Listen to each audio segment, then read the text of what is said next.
Cum funcționează sistemul drepturilor? Dacă contul dumneavoastră de reducere atinge 180 de lei, veți primi un drept. Dreptul, după cum îi spune numele, îți dă dreptul să te îmbogățești cu 1953 de lei. Adică poți mări de 10 ori suma din contul tău de reduceri. Drepturile sunt plasate într-un arbore virtual. Acesta include drepturile oricărui alt client, chiar și din străinătate. Sistemul verifică numărul de drepturi la fiecare intrare și, pe baza acestui lucru, plătește comisioane către deținătorii de drepturi.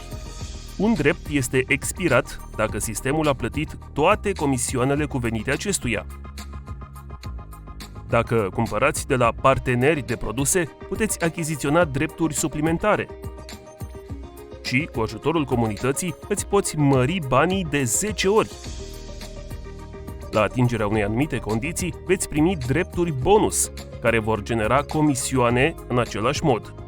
De asemenea, puteți crește numărul de drepturi bonus prin creșterea achizițiilor lunare. Este de preferat să obțineți rapid multe drepturi.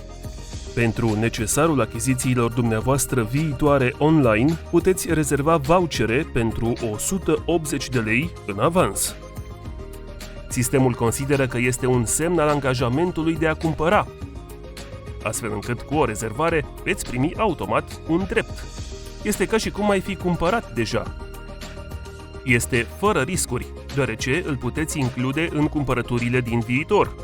Puteți avea rezervarea creditată oricând în prețul voucherului, până la 60% din valoarea reducerii. Acționează rapid să ai o mulțime de drepturi și motivează-ți echipa ta să facă același lucru. Ce este pachetul perfect? Pentru a face bani rapid, InLearnNet a dezvoltat pachetul perfect. Acest lucru poate fi obținut cu un depozit de 31 ori 180 de lei. Cu ajutorul său, banii dumneavoastră cresc imediat cu 11,82% și în 2 ani ar putea crește cu 28,49%. Mai mult, dacă recomandați cu succes acest pachet prietenilor dumneavoastră, câștigați 2185,20 lei pe recomandare.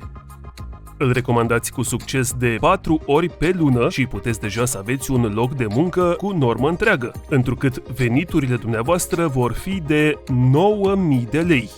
Scopul de business al tuturor este să înceapă cu 31 de drepturi, să motiveze 4 persoane pe lună pentru același lucru și să cumpere incluzând o rezervare în valoare de cel puțin 180 de lei pe lună.